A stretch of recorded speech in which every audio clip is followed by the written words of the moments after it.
Hello বন্ধুরা, কেমন আছেন আপনারা? আশা করি ভালো আছেন। আমি আলপনার ব্লগ থেকে আরেকটা ব্লগে স্বাগত জানাই। এটা হয়েছিল ত্রিবেণী কুম্ভ মেলা। তো মেলার 13 তারিখ রাত্রেই যেতে পেরেছিলাম, আগে আর যাওয়া হয়নি। 13 তারিখেই শেষ হয়ে গেছে, আর 13 তারিখেই ছিল কুম্ভ স্নান। সকালবেলা হয়ে গেছে ওটা। এই শুক্রবার ছিল, ওর বাবাকে বললাম চলো তো একটু ঘুরে আসি। মানে তখনও গিয়ে দেখছি ভালোই ভিড় আছে। আর এই কুম্ভ মেলায় মানে যেখানটা হয় ক্যাম্প গেটের এইখানে ঢুকতেই ওরা প্রথমেই করে এই শিবটা। খুব সুন্দর, নন্দী মহারাজের সঙ্গে শিব দাঁড়িয়ে ওই মূর্তিটি প্রত্যেক বছরই দেখছি করছে এই মূর্তিটা। আরও শিবলিঙ্গ করে, তাই এই বছর আর চোখে পড়লো না এগুলো। এই দু সাইডে সাধু সন্ন্যাসীদের ওই হোমের জায়গা করে দেয়, কুণ্ড করে দেয়। তো ওনারা এই কদিন এসে এখানেই ওই হোমযজ্ঞ করে, মানুষ যায়, যার যেরকম সামর্থ্য সে সেরকম দেয়, আশীর্বাদ নেয় ওনাদের। এই দু সাইডে সাধু সন্ন্যাসীদের লাইন দিয়ে পুরো জায়গা। আর এই সাধুটিকে আমি প্রত্যেক বছরই দেখি, উনি আসেন। এখানেও যেমন হয় ত্রিবেণী মানে আমাদের কল্যাণীতে ওপারটা ব্রিজের ওপারে, ওখানেও হয়, একই সঙ্গে হয় আর কি। এই দেখো না, সব ওরম সামনে ওদের কুণ্ড করা, ওখানে ওরা হোমযজ্ঞ করে ওনারা, আর ওইখানেই থাকে। বিভিন্ন দূর দূরান্ত থেকে ওনারা আসে এই সময়টা।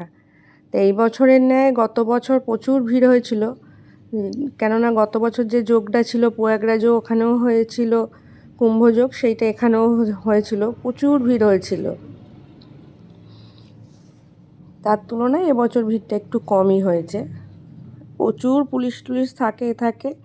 আর এই যেমন এই যে এই মানে সাধু মহারাজ এনাকেও আমি প্রত্যেক বছরই দেখি।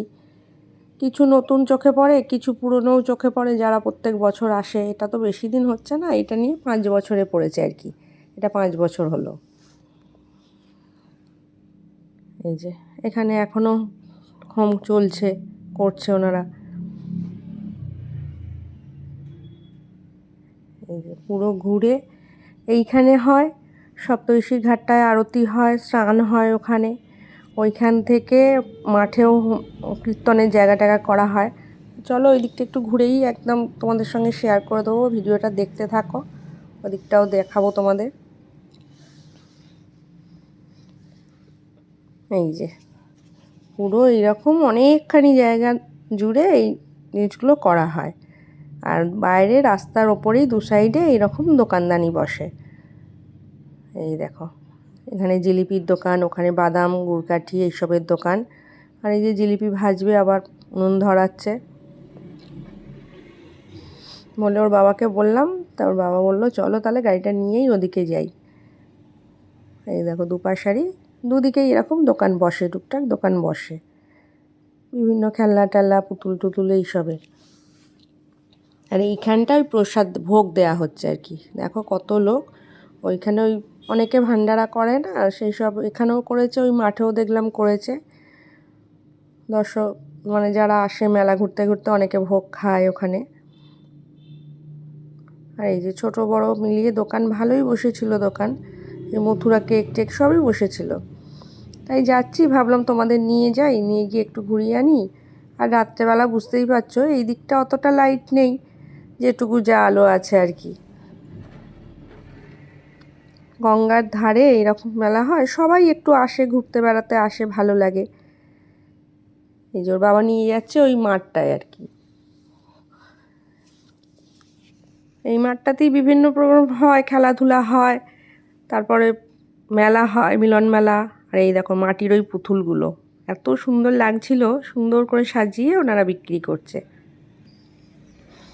আর এই যে এইখানটা বললাম না, এখানটা বিভিন্ন প্রোগ্রাম, এইটাই হলো সেই ত্রিবেণী মাঠ, যেখানে মিলন মেলা টেলা সবই হয়। এখানে ফুটবল ম্যাচ হয়, খেলাধুলা হয়। এই যে এখানেও দেখলাম পাশে একটি শিব পার্বতীর মূর্তি করেছেন ওনারা। এই যে তাই ভাবলাম চলো ওটাও দেখে আসি, ভারী সুন্দর করেছে দেখো। বাবার পায়ের নিচে ওখানে নন্দী মহারাজজি, আর সামনে বসে আছেন মাতা পার্বতী, আর তার সঙ্গে বাবা। ওখান থেকে বেরিয়ে আর এই যে এই ঘাটটায়, ঘাটেরও দুপাশে প্রচুর সাধুরা, তা চলো, সন্ধ্যা আরতি তো হয়ে গেছে শেষ। তা ভাবলাম যাই মা গঙ্গাকে একটু দর্শন করে আসি। এখানে একটি মা গঙ্গার মূর্তিও আছে, চলো তোমাদের দর্শন করাচ্ছি। ওই জন্যই ভাবলাম এখানে এসছি যখন একদম ঘুরে একটু মন্দিরটাও ঘুরে আর বাড়ি ফিরবো। এই যে হয়ে গেল কুম্ভ মেলা, আমার 1 বছরের অপেক্ষা, আসছে বছর আবার হবে। তাই ভাবলাম আজকের এইটাই তোমাদের সঙ্গে শেয়ার করে দিই, আশা করি তোমাদেরও ভালো লাগবে। এবছর তো শেষ হয়ে গেল, যদি কেউ এসে না থাকো সম্ভব হলে আসছে বছর এসো, খুব ভালো লাগে। এই 2-3টে দিন এখানে এরকম হইহুল্লোড় হয়, মেলা হয়, বিভিন্ন সাধু সন্ন্যাসীরা আসেন। এই যে এই দিদিরা করেন এখানের গঙ্গা আরতি, শেষ হয়ে গেছে। এই যে মা গঙ্গার ওখান থেকে এবার ওনাদের জিনিস টিনিস নিয়ে সব বাড়ি ফিরবে। এই যে বাবার ছবিটা রেখে ওনারা করে গঙ্গা আরতি, রেগুলারই করে। আর এইখানে একটি সুন্দর মা গঙ্গার মূর্তি করা আছে। আর এই যে সবাই একটু গঙ্গার ধারটায় নেমেছে সামনেটা।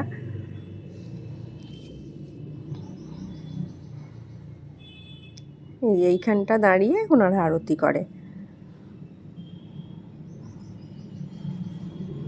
এই দেখো, আর ওই যে ওপারে লাইটটা দেখা যাচ্ছে, ওখানেও হচ্ছে কুম্ভ মেলা। গঙ্গার এপারটা হুগলি, ওপারটা হচ্ছে।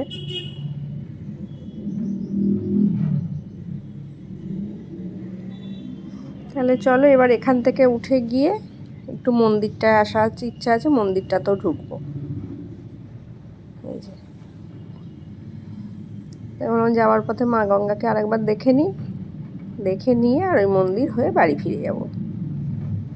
আর ভিডিওটা যদি ভালো লাগে অতি অবশ্যই একটু লাইক শেয়ার কমেন্ট করে দিও। আর আমার চ্যানেলটাকে প্লিজ সাবস্ক্রাইব করে পাশের বেলটা একটু প্রেস করে দিও, যাতে পরের ভিডিও নোটিফিকেশানটা তোমাদের কাছে পৌঁছায়। আর এই দেখো মন্দিরটি এত সুন্দর লাগছে, ওই টুনি লাইটগুলো দিয়ে পুরো মন্দিরটাকে সাজিয়েছে, ওই জন্য খুব সুন্দর দেখতে লাগছে, মানে দূর থেকেই চোখটা টানছে এদিকে। এর আগেও এই মন্দিরে এসেছি, তোমাদের সঙ্গে ভিডিও শেয়ার করেছি, তাও ভাবলাম আজকের এসেছি যখন একটু মাকে বাবাকে দর্শন করে যাই। এখানে তো ব্রহ্মা বিষ্ণু মহেশ আছে, মা কালী আছে, চলো তোমাদেরকেও একটু দর্শন করিয়ে দিই। মানে এই দেখো কিছু মানুষ, মানে যারা যারা ওখানে ঘুরতে আসছে, কিছু কিছু লোক দেখলাম এই মন্দিরেও আসছে।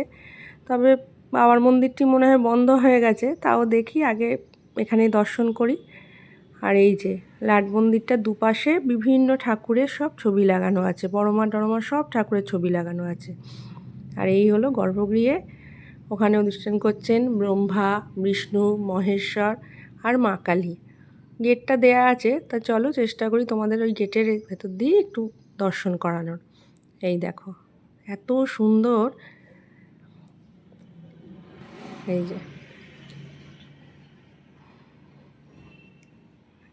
ওখান থেকে দর্শন করে প্রণাম করে এবার তো বাড়ি ফিরবো।